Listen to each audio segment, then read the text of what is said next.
She stared at her phone in pure horror. The message was sent. Her exact location. Her address. Glowing on the screen of a stranger she'd contacted once, 7 months ago, and completely forgotten about. Melissa Raymond had 30 seconds to process her mistake before the first siren split the night. Then the second. The third. 10 black SUVs screeched to a halt outside her building, blocking every exit. Armed men in suits flooded the street like a military operation. And from the lead vehicle, he emerged. Wilson Volkov. The man whose number she'd accidentally texted. He looked up at her window with eyes that promised protection or destruction. She didn't know which yet. But when he reached her door 3 minutes later, his first words made her blood freeze. You just told the most dangerous man in the city exactly where you sleep. And the men watching you? They saw me arrive. Welcome back, my beautiful family and friends. If you are hooked in and ready to enjoy the story, click subscribe and let me know in the comments section where you are watching from, because tomorrow I'll be giving you an interesting story such as this one and you don't want to miss it. Now let us begin. She meant to text her best friend. Instead, she sent her location to the most dangerous man in the city, and he arrived with 10 sirens before she could even breathe. The cursor blinked mockingly on Melissa Raymond's screen, the design project due tomorrow still half finished, still wrong. She rubbed her eyes, the blue light from her monitor painting her cramped studio apartment in ghosts. Midnight had come and gone an hour ago. The takeout containers from 3 nights ago still sat by the sink. She'd meant to clean them, meant to do a lot of things. Her phone buzzed. A notification from the dating app she'd downloaded 6 months ago and opened exactly twice. She swiped it away without looking. Outside her window, the Brooklyn street hummed with late-night traffic, distant sirens, the soundtrack of a city that never noticed when you disappeared into it. Melissa had moved here 3 years ago with dreams that felt embarrassing now. The graphic design degree was supposed to mean something. The engagement ring she'd returned was supposed to mean forever. Now she was just tired. She reached for her phone again, this time opening her messages. Her best friend Jade had texted 2 hours ago. You alive? Haven't heard from you in days. Melissa started typing, her thumbs moving automatically. I'm fine. Just working late again. Honestly, I'm starting to feel unsafe in this neighborhood. Some guy's been hanging around the building. Saw him 3 times this week. She hit the location share button. Jade was always paranoid, always wanted to know Melissa was okay. The little map pin dropped onto the screen, her exact address glowing blue. Her thumb hovered over send. She didn't see the name at the top of the screen. Didn't register that she'd opened the wrong conversation. Didn't notice that instead of Jade Lynn, it read NV. A contact saved months ago from a corporate event. A man who'd handed her his card told her to reach out if she ever needed design work for private clients. She'd never called. Never texted. Never deleted the number either. She pressed send. Across the city, in a high-rise where the windows cost more than most people's yearly salaries, Wilson Volkov watched a man sweat. You understand what happens when people steal from me, Wilson said quietly. His voice carried no threat. It didn't need to. The 3 men standing behind him, motionless in their tailored suits, were threat enough. The man across the desk, Tony something, Wilson had already forgotten, nodded frantically. It was a mistake, Mr. Volkov. A miscommunication with their. I don't accept miscommunications. Wilson's fingers drummed once against the polished mahogany. I accept results. His phone vibrated against the desk. He glanced down, irritation flickering across his features. A text from an unknown number. No, not unknown. Saved. He remembered now, a woman at a fundraiser, nervous eyes, portfolio clutched too tightly. She designed the invitation. Pretty work. Prettier face. He'd given her his card out of habit, not expectation. The message read, I'm fine. Just working late again. Honestly, I'm starting to feel unsafe in this neighborhood. Some guy's been hanging around the building. Saw him 3 times this week. Below it, a location pin. Live. Active. Wilson's jaw tightened. The woman had just broadcast her exact location, her vulnerability, her fear, to him. A man she'd met once. A man whose business was built on knowing exactly how to exploit weaknesses. A man who understood, intimately, what happened to women alone at night when the wrong people knew where they were. "Get out," he said to Tony, his eyes still on the phone. "But Mr. Volkov, we haven't." "Now." The room emptied in seconds. Wilson stood, his 6 feet 3 inches frame unfolding with controlled precision. He tapped the screen, zooming in on the address. Brooklyn. Residential. Older building. Not a safe neighborhood. Not at this hour. His second-in-command, Alexei, appeared in the doorway. Problem. Mobilize 10 units. Full protocol. Wilson's voice was ice. "Sir. Someone just made a very dangerous mistake." He grabbed his jacket, checking the weapon holstered at his side. "And if I'm right about who's been watching that building, we have approximately 12 minutes before that mistake becomes permanent." Alexei didn't ask questions. Within 90 seconds, the street below filled with black SUVs, their engines growling to life. Sirens, silent for now, but ready, sat mounted on dashboards. Wilson climbed into the lead vehicle, his phone still showing Melissa's location, still showing her message. She'd tried to delete it 15 seconds ago. Too late. He'd already seen. The convoy pulled into the night, and somewhere across the city, Melissa Raymond stared at her phone in dawning horror, realizing she'd just told a complete stranger exactly where to find her. Have you ever sent a message to the wrong person? What happened? Drop your story in the comments. Let's hear about your most embarrassing text fail. Melissa's fingers trembled as she tapped frantically at her phone screen, trying to unsend the message, delete the location, undo the mistake. But the damage was done. The blue check marks mocked her. Read. Seen. Known. "No, no, no," she whispered, her voice cracking in the empty apartment. Who was NV? She scrolled through her memories, trying to place the contact. A work thing? A networking event? Her mind drew blanks, offering only fragments. A dark suit, a business card, a voice that had made her instinctively step back. She typed rapidly. Sorry. Wrong person. Please disregard. The message sat there, delivered but unread. Wherever he was, whatever he was doing, he'd seen her location and hadn't responded. Maybe he'd just ignored it. Maybe he'd. The first siren cut through the night air. Melissa's head snapped toward the window. Distant but approaching. Fast. She told herself it was nothing, just typical city noise. Another emergency somewhere in Brooklyn's endless grid of crisis and chaos. Then came the second siren. The third. Her apartment filled with the wailing chorus of emergency vehicles, and her stomach dropped as she realized they weren't passing by. They were getting closer. Louder. The sound pressed against her windows, vibrated through her walls, filled every corner of her small world with screaming urgency. She moved to the window, her legs unsteady, and looked down at the street below. 10 black SUVs screeched to a halt in a choreographed formation that blocked both ends of her street. Men in dark suits emerged before the vehicles fully stopped, moving with military precision. Red and blue lights strobed across building facades, turning her quiet neighborhood into a scene from a nightmare she couldn't wake from. "Oh my God," Melissa breathed, her hand pressed against the cold glass.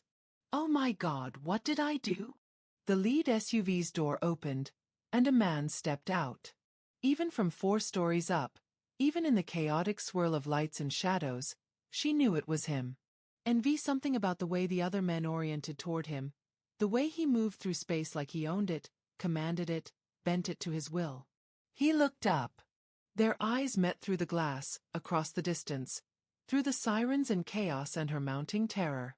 His face was all angles and control, sharp cheekbones catching the streetlight, dark eyes that pinned her in place. For a moment, just a heartbeat, something flickered across his features. Not anger. Not threat. Concern? Then it vanished, replaced by cold assessment. He said something to the man beside him, and suddenly her building's entrance was flooded with his people. She heard heavy footsteps in the stairwell, heard her neighbors' doors opening, confused voices asking what was happening. Who were these people? Was this a raid? Melissa stumbled backward from the window, her heart hammering against her ribs. This was insane. This was impossible. She'd sent a text message. A mistake, yes, but just a text, and now there were sirens and armed men and… Her door shuddered under 3 sharp knocks. Not a request. A warning. Ms. Raymond. The voice was deep, accented, absolute. Russian, she thought distantly. Open the door. She didn't move. Couldn't. Her voice came out strangled. I don't. You sent me your location. You told me someone was watching you. I'm here to make sure you're safe. A pause, and when he spoke again, something in his tone softened, just barely. I'm not leaving until I see you're alive. You can open the door, or I can open it for you. Your choice. Melissa's mind raced. Call the police? These men looked like they were the police, or something far worse. Run. Where? The fire escape led to an alley now blocked by his vehicles. Scream. Who would help her that these men couldn't simply remove? Her hand reached for the deadbolt of its own accord, her body making decisions her brain couldn't process. The lock clicked.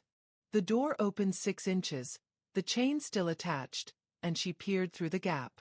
He stood in her hallway, surrounded by men but somehow alone, his presence swallowing all the air. Up close, he was devastating. Not handsome in any soft way, but carved from something harder than marble. Dark hair, sharp jaw, eyes that had seen things she couldn't imagine and done things she didn't want to. Those eyes locked onto hers, and the world narrowed to just this. Her fear, his intensity, the terrible mistake hanging between them. Who are you? She whispered. His mouth curved, not quite a smile. Someone you should never have texted. He glanced past her, scanning her apartment through the crack. But I'm here now. And we need to talk about the man who's been watching you. Melissa's breath caught. How did you? Because I'm watching him. His voice dropped, dangerous and protective all at once. And he's 3 buildings away with a telephoto lens pointed at your window. The sirens stopped. In the sudden silence, Melissa heard her own heartbeat, heard his breathing, heard the sound of her world splitting open. Let me in, he said quietly. Before he realizes what's happening. Her fingers found the chain. The last barrier between her safe, small life and whatever storm stood in her hallway. Patient and relentless. She hesitated. He waited. The chain slid free with a whisper of metal.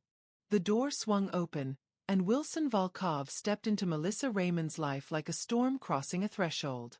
He moved past her with controlled efficiency, his eyes sweeping every corner of the small apartment in seconds. Windows, exits, sightlines, vulnerabilities. 2 of his men followed. Silent shadows that positioned themselves by the window and door. The rest remained in the hallway, a wall of suits and warnings. Melissa pressed herself against the wall, her breath coming in shallow gasps. You can't just, this is my home, you need to. Stay away from the windows. Wilson's command cut through her protests. He pulled out his phone, spoke rapid Russian to someone on the other end, then turned those dark eyes back to her. How long has he been watching you? I don't. Melissa's voice shook. I need you to leave. All of you. Right now. Answer the question. No. The word surprised her, coming out stronger than she felt. You don't get to invade my home and interrogate me. I don't know who you are. I don't know why you think you have the right to. 3 days ago, Tuesday night, 11:47 p.m.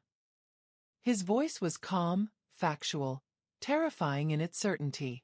A man in a gray jacket positioned himself across the street with a clear view of your window. Wednesday, same time, same position. Thursday, he moved closer. Tonight he's in the building directly behind yours with professional equipment. He took a step toward her. So I'll ask again. How long have you noticed him? Melissa's back hit the wall. Her mind scrambled through memories, trying to separate paranoia from reality. There was someone. Maybe a week? I thought I was being paranoid. She stopped, realization crashing through her. How do you know all this? Because the moment you sent me that message, I had every camera within 6 blocks pulled and analyzed. He said it like it was simple, like that was something anyone could do. The moment you told me you felt unsafe, you became my concern. I didn't mean to text you. The words burst out of her, desperate and angry. It was a mistake. I don't even know who you are. Something flickered in his eyes. Was it hurt? Impossible. Men like him didn't get hurt by forgotten meetings and unsaved numbers. Wilson Volkov, he said quietly. We met at the Martinez Foundation fundraiser. 7 months ago. You designed the invitation. The memory surfaced like something from another life. A glittering ballroom, faces she didn't recognize, networking she was terrible at. A man who'd approached her by the bar, asked about her work, handed her a card. She'd been flattered, nervous, convinced she'd said something stupid. She'd saved his number and never used it because women like her didn't call men like. Oh God. The pieces started fitting together.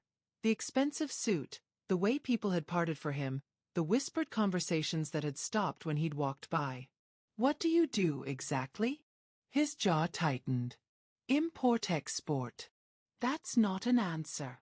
It's the only answer you're getting tonight. He turned to one of his men, switched to Russian again. The man nodded and spoke into his radio.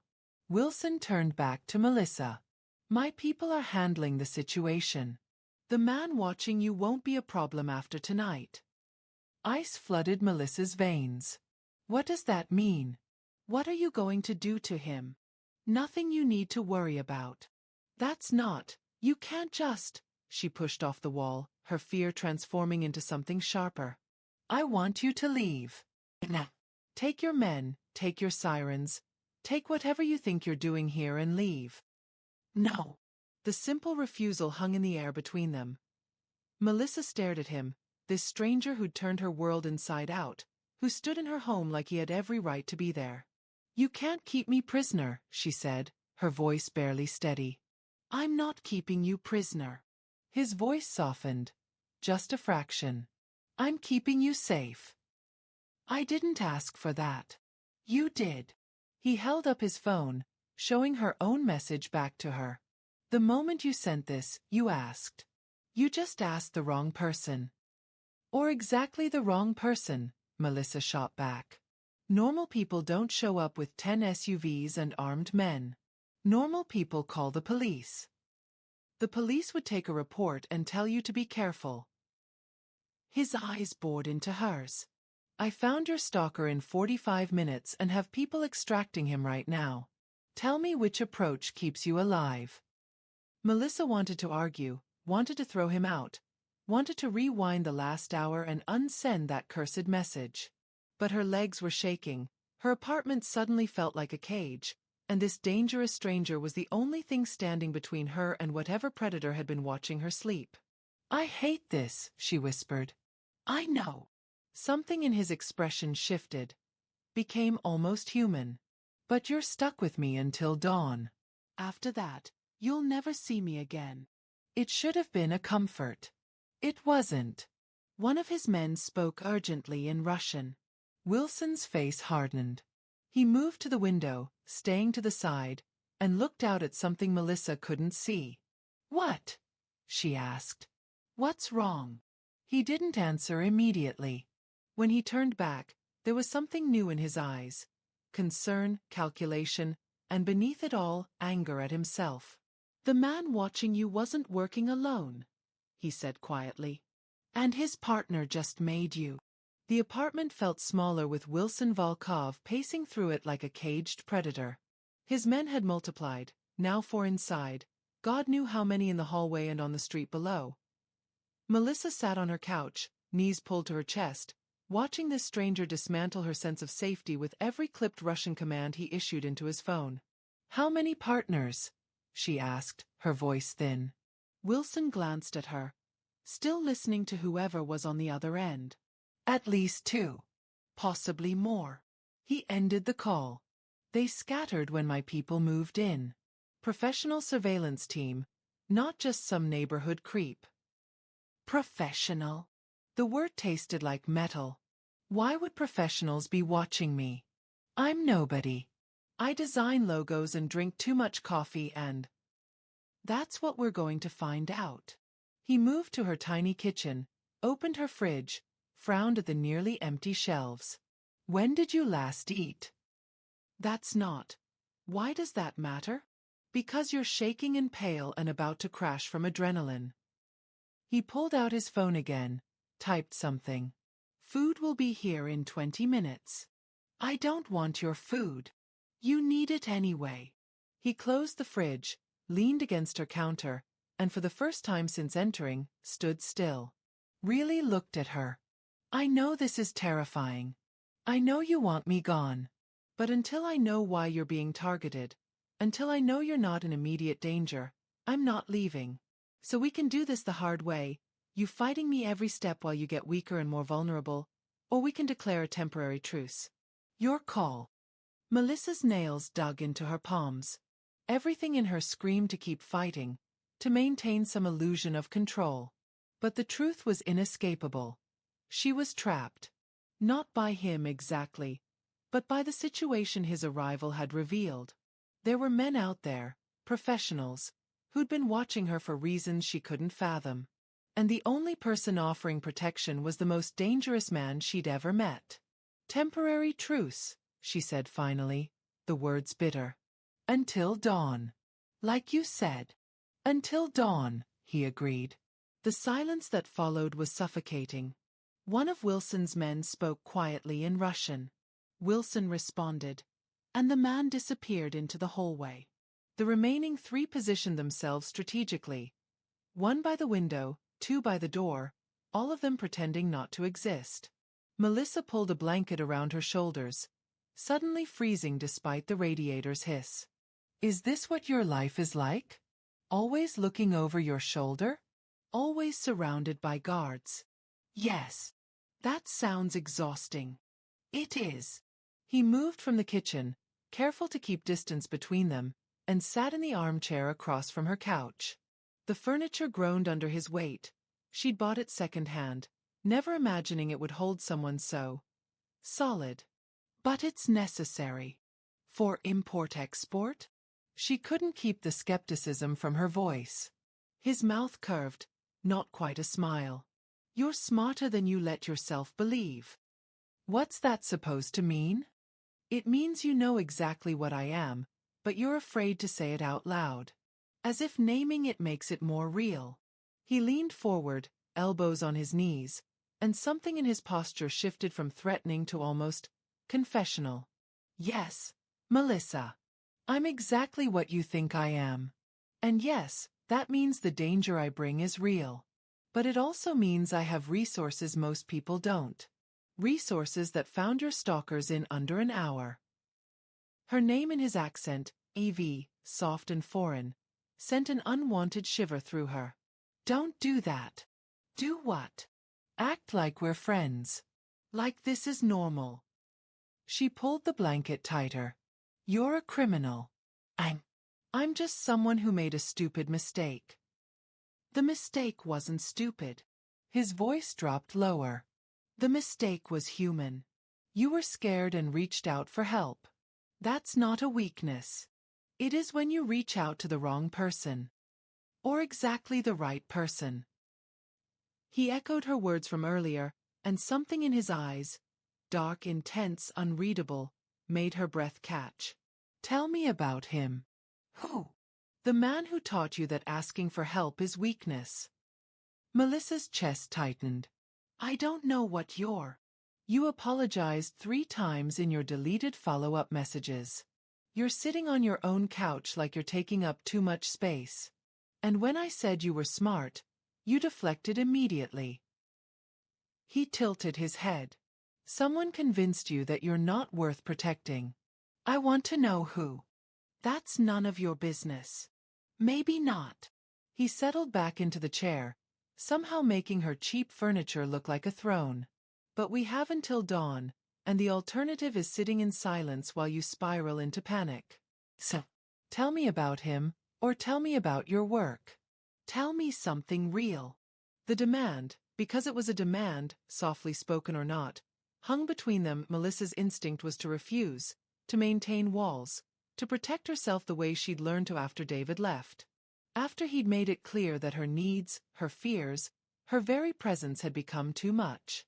But sitting here, wrapped in a second-hand blanket while armed men guarded her door, the walls felt less like protection and more like a prison. His name was David, she heard herself say. We were engaged. Wilson didn't speak, didn't move. Just waited. His attention complete and unwavering. And somehow, on the worst night of her life, with the most dangerous man she'd ever met, Melissa started talking. The food arrived 17 minutes later. Thai from a place she'd mentioned loving in passing during their brief conversation months ago. He'd remembered. She hated that he'd remembered. She hated it more that it made her feel seen. The Thai food sat between them on her coffee table. Pad CEW, spring rolls, mango sticky rice. Melissa picked at the noodles with wooden chopsticks, the familiar flavors grounding her in a surreal night that refused to feel real. David proposed on my birthday, she said, her voice steadier now. Romantic dinner, down on one knee, the whole performance. I said yes because that's what you're supposed to want, right? The ring, the plan, the future all mapped out. Wilson listened in that unnerving way of his, absolutely still, absorbing every word. He'd barely touched his own food. For 6 months it was perfect. Or I told myself it was perfect. Melissa set down her chopsticks. Then I got laid off from the agency I was working for. Suddenly I was home more. Needed more from him. Emotional support, reassurance, just presence. And he started pulling away. Little comments about how I was too needy, how I should be stronger, how he'd fallen for the independent woman I was, not this clingy version. He sounds like a coward, Wilson said quietly. He was human. Melissa surprised herself by defending him. I probably was too much. I was depressed, anxious, not the fun girl he'd met. So one day I came home and he was packing. Said he couldn't do it anymore. Said I'd become someone he didn't recognize. She laughed, the sound hollow. The funny part? I'd become someone who needed him. And that was unforgivable. The funny part, Wilson said, his voice taking on an edge, is that he made you believe needing someone was a character flaw. Their eyes met across the table. Something passed between them, recognition maybe. Understanding. What about you? Melissa asked, deflecting the intensity. I've spilled my tragic backstory. Seems only fair. Fair would be me leaving and letting you sleep. But you're not leaving. She leaned forward. So talk. Who taught you that caring about people was dangerous? His jaw worked. For a long moment, she thought he wouldn't answer. Then his hand moved to his jacket pocket, pulled out a leather wallet. From it, he extracted a small piece of paper, worn soft at the edges, and held it out to her. Melissa took it carefully. A child's drawing, crayon on construction paper, faded but loved. A stick figure girl with wild curly hair holding hands with a tall stick figure. Papa was written in shaky letters above the tall figure. A heart connected them. Her name was Katia, Wilson said, his voice stripped of its usual control. She was 7. Was. The word sat between them like a gravestone. How long ago? Melissa whispered. 3 years. Car accident. He stared at his hands. Except it wasn't an accident. It was meant for me. The rival family targeting my operation used a car bomb. Katia was with her mother, my ex-wife, driving her to school. I was supposed to be driving them that morning, but I had a meeting. A meeting about territory disputes and profit margins and all the things that mattered so much until they didn't. Melissa's throat closed. Wilson. Her mother survived. Barely. She lives in Switzerland now, away from me, away from this life. She'll never forgive me. I'll never forgive myself. He looked up, and his eyes were devastated. So yes, Melissa. I learned that caring about people, letting them into my world, is the most dangerous thing I can do. Because my world kills the people I love. The apartment felt too small for this grief, this truth. Melissa's fingers trembled around the drawing. Why do you keep this? She asked. To remember what happens when I let my guard down. When I put anything before vigilance. He stood abruptly, moved to the window, his back to her. After Katia I made rules. No attachments. No vulnerabilities. Nothing that can be used against me. That sounds lonely. Lonely is safe. His reflection in the dark window was ghostly, haunted. Lonely doesn't get innocent people killed. Melissa set the drawing down with reverence, stood and crossed to him. Every instinct told her to maintain distance, to protect herself. But she just told him about David, about learning to need no one. And here he was, broken by the same lesson taught from the opposite direction. You didn't kill her, she said quietly. The people who planted that bomb killed her. I gave them the target. You gave them a daughter. You gave her love. That drawing, she adored you. Melissa didn't touch him, but she stood close enough that he could feel her presence. Punishing yourself by living half alive doesn't honor her. It just means they killed you too slowly. He turned then, and the look on his face was raw, undefended. You don't know what you're talking about. Maybe not. She held his gaze. But I know what it's like to decide you're not worth loving. And I know that at 2 a.m. with Thai food and armed guards and a stranger's tragedy, we're both exhausted from carrying it alone. One of his men cleared his throat from across the room. Spoke in Russian. Wilson responded without breaking eye contact with Melissa, his voice harsh. The man repeated himself, more urgently. Wilson's expression shifted, from vulnerable to alert in a heartbeat. What did you say? The guard held up a tablet, showing security footage. The surveillance team. We found their base of operations. And they have files. Dozens of them. All women. A pause. All matching her profile. Melissa's blood turned to ice. What does that mean? Wilson took the tablet, his face hardening into the mask she'd first seen. When he looked at her again, it wasn't the grieving father anymore. It was the predator. It means you weren't randomly chosen, he said. Someone is hunting women like you. And you accidentally called the one person who knows how to hunt them back. If someone you barely knew showed up to protect you in your darkest moment, would you trust them or turn them away? Tell us what you'd do in Melissa's situation. Dawn broke over Brooklyn like a whispered promise, soft gold spilling through Melissa's apartment windows. The sirens were long gone, the SUVs reduced to two parked discreetly on the street. Wilson's men had swept the building twice more, established a perimeter, and now maintained silent watch from the hallway. Inside, exhaustion had created its own strange intimacy. Melissa stood at her small kitchen counter, making coffee with shaking hands. The information Wilson had shared an hour ago still echoed in her mind. 12 women over 8 months, all single, all late 20s to early 30s, all living alone in gentrifying Brooklyn neighborhoods. 3 had filed police reports about stalkers. 9 hadn't noticed anything until it was too late. Too late for what? She'd asked. He hadn't answered directly. Just said his people were handling it, and that she was safe now. She poured 2 cups of coffee, black for him she'd noticed, and carried them to where he sat on her couch, his jacket finally removed, his shirt sleeves rolled to his forearms. He looked different in the morning light. Still dangerous, still impossible, but somehow more human. Tired lines bracketed his mouth.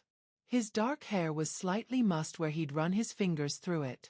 "Thank you," he said, accepting the mug. Their fingers brushed, and neither pulled away quickly. Melissa sat beside him. Not close, but not distant either. "Your people found them?" "The surveillance team. 2 are in custody. They're talking." His voice was flat, professional. "The 3rd is still missing, but he won't stay hidden long." "What will you do to them? What needs to be done?" She should have been horrified. Should have recoiled from the casual promise of violence. Instead, she felt something darker, more primal. Gratitude. Relief.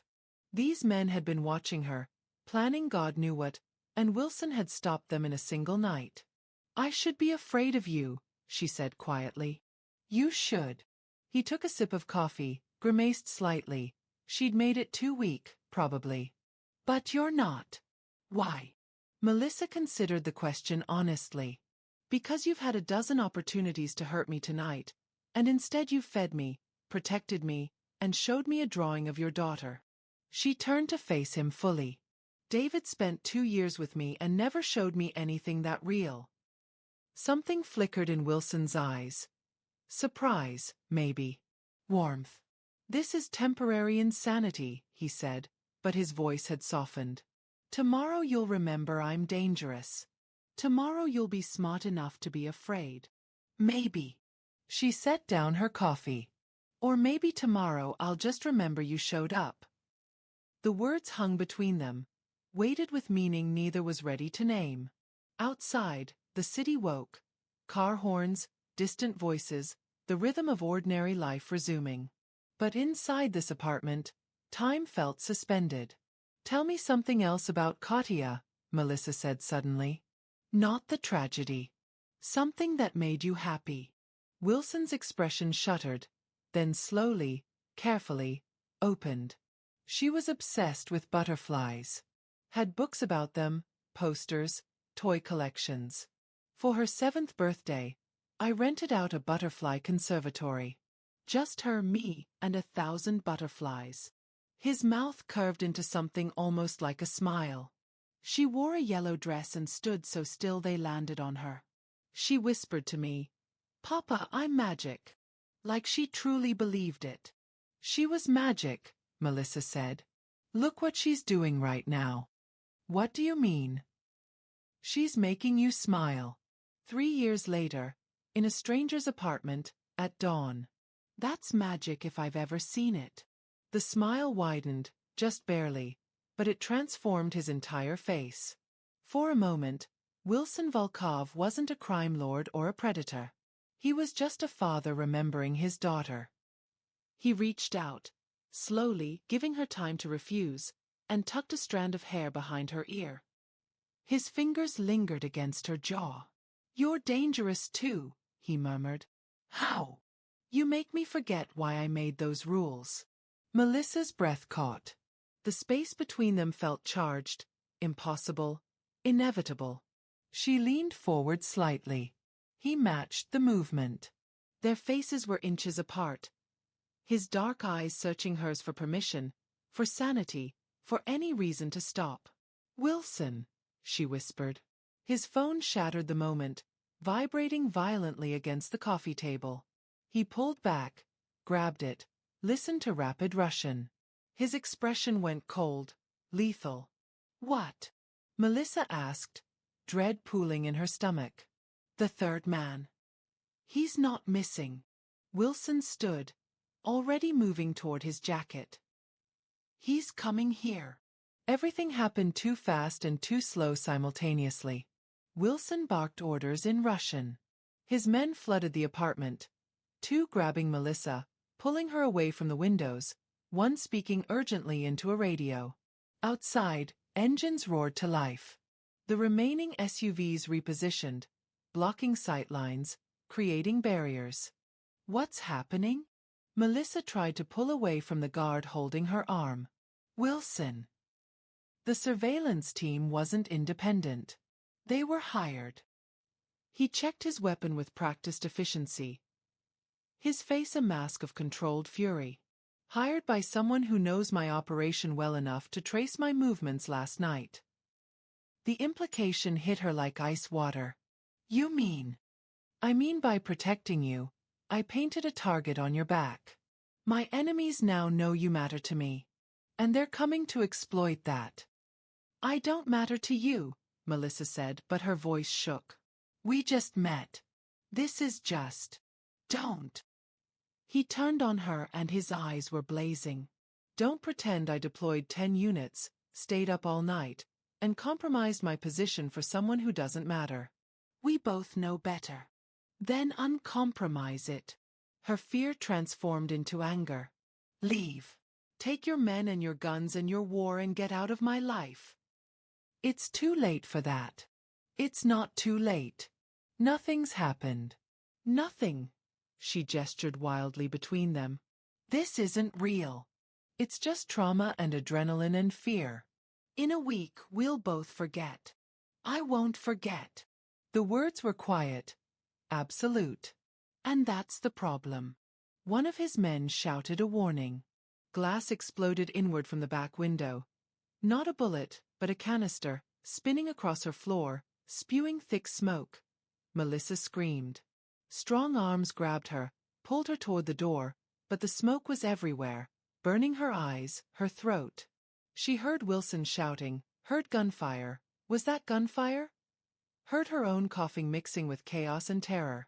Someone dragged her into the hallway, down the stairs, the world a blur of smoke and panic. When the fresh air hit her lungs, she was on the street, surrounded by Wilson's men, the building behind her swarming with more smoke. Neighbors evacuated in pajamas, fire trucks already screaming their approach. Where is he? Melissa gasped, searching faces.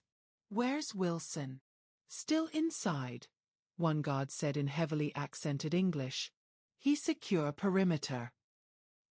He's in there. She tried to move toward the building. The guard blocked her. Let me go. He's... Wilson emerged through the smoke, coughing, his white shirt stained with soot. He spoke rapidly to his second-in-command. Then his eyes found Melissa. Relief flashed across his face, quickly replaced by something harder. He strode to her, grabbed her arm, and pulled her away from his men, away from the crowd, into the narrow space between two parked cars. This is what being near me looks like, he said harshly. Smoke bombs today. Real bombs tomorrow. They'll escalate until they get what they want. Which is what? To hurt me by hurting you. His grip tightened. You need to disappear.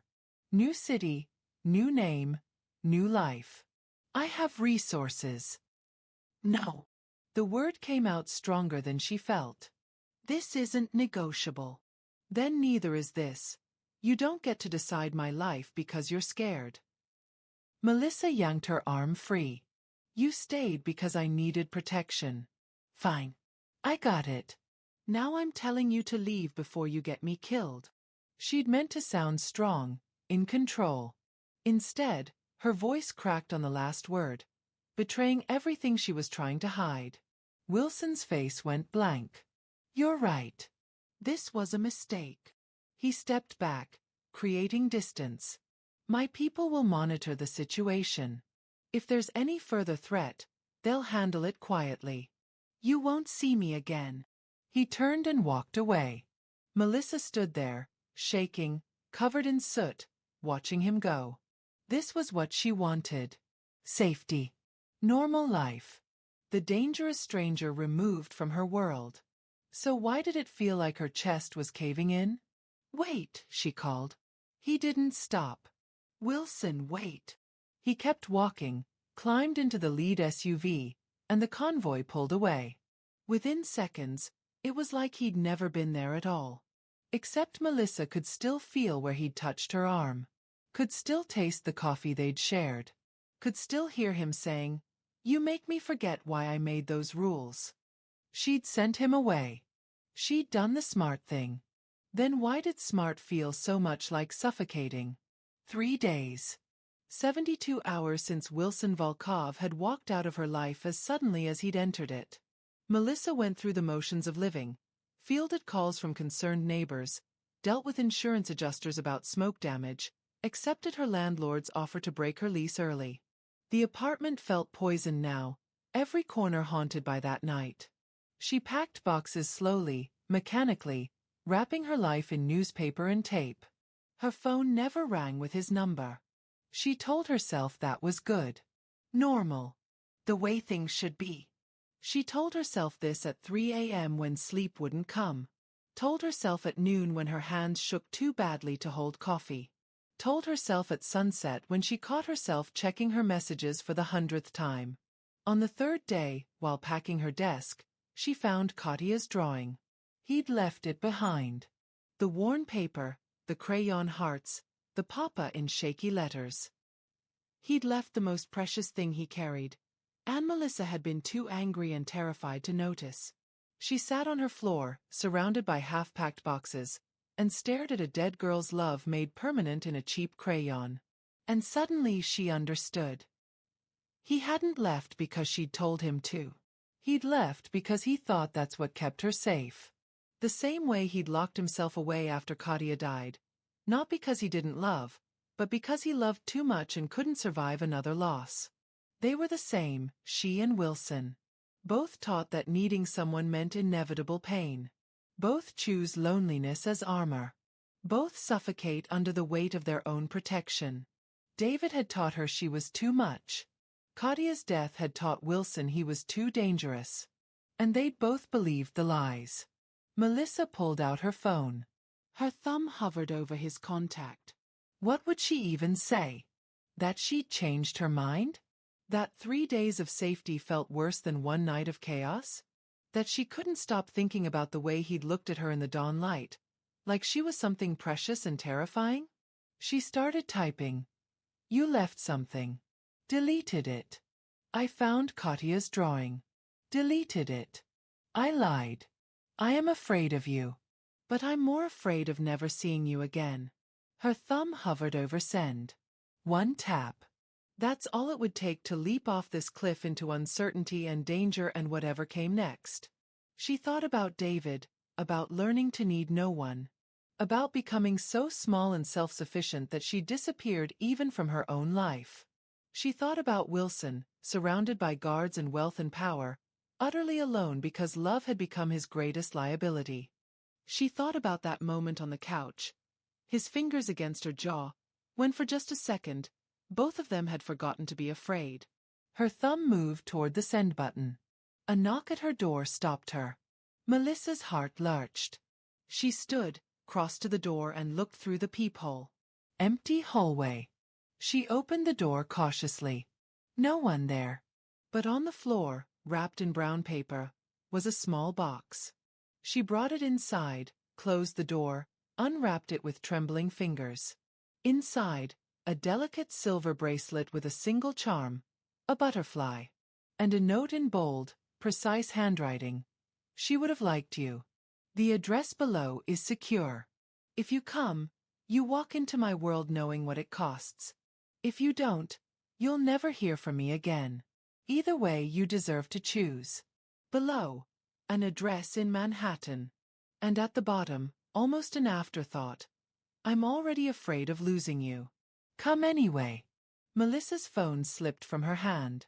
She stared at the bracelet, at the note, at the choice laid out in black and white. Safety or surrender? Loneliness or leap? The life she'd learned to live or the life she was terrified to want? She picked up her phone. Didn't overthink it this time. Typed 4 words. I'm on my way. Hit send. And grabbed her jacket before fear could change her mind.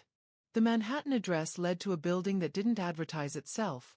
No doorman, no flashy entrance, just elegant understatement that screamed wealth to those who knew how to read it. Melissa's hand shook as she pressed the penthouse button in the elevator. The doors opened directly into his apartment. Wilson stood by floor-to-ceiling windows overlooking the city, his back to her, shoulders tense. He didn't turn when she entered. "You came," he said quietly. "You knew I would. I hoped." He turned then, and his face was unguarded. Vulnerable. "I didn't expect." Melissa stepped out of the elevator, into his space, into the decision she'd made. "You left your daughter's drawing." "I know. Why?"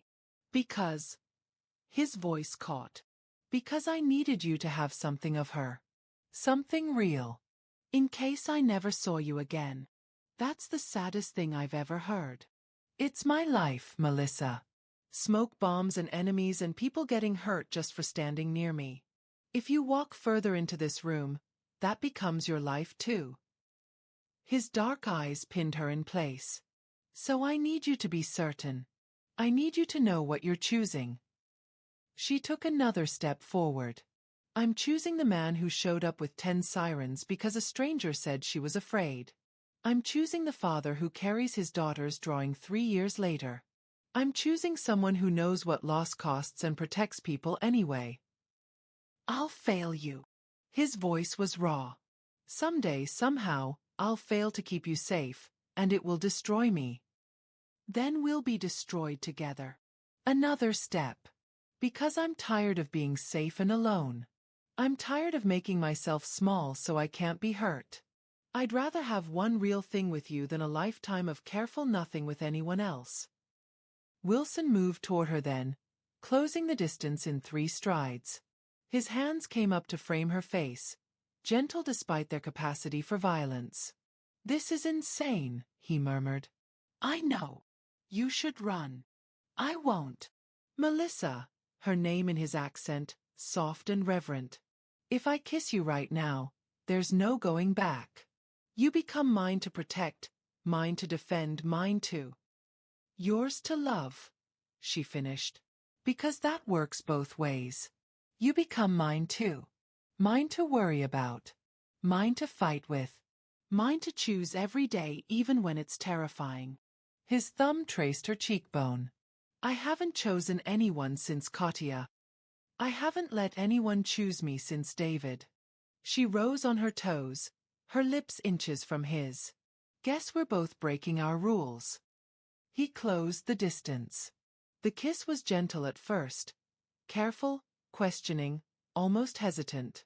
Then something broke open in both of them, 3 days of distance and years of isolation combusting into desperate need. His arms wrapped around her, pulling her against him like he could absorb her into his chest, keep her safe inside his ribs. She kissed him back with everything she'd locked away, every vulnerability she'd learned to hide, every piece of herself she'd been too afraid to offer anyone. When they finally broke apart, both breathing hard, he pressed his forehead to hers. "I'm terrified," he admitted. "Me too. But I'm not letting you go." "Good." She smiled against his lips. "Because I deliberately sent you my location this time. Kind of defeats the purpose if you don't show up." He laughed. Actually laughed, the sound rusty but real. "You're going to ruin me. Only if you're lucky." Outside the windows, the city blazed with evening lights. Inside, 2 people who'd learned to survive alone began the terrifying, extraordinary work of learning to live together. It wouldn't be easy. His world was dangerous, her fears were real, and love born from chaos came with no guarantees. But when Wilson kissed her again, soft and sure, Melissa understood what she'd been missing all those careful, safe years. This terrifying, impossible, utterly right feeling of being chosen. Of choosing back. Of finally coming home. Love always comes with risk. But is it worth it? Have you ever taken a leap of faith on someone unexpected? Share your story below and let's celebrate the courage it takes to choose love over fear. Thank you for watching this story to the end. If you enjoyed this story, you will surely love the next one. It's as crazier and more intriguing as you can ever imagine. So do check it out. Click on the image showing on your screen right now to watch the next one.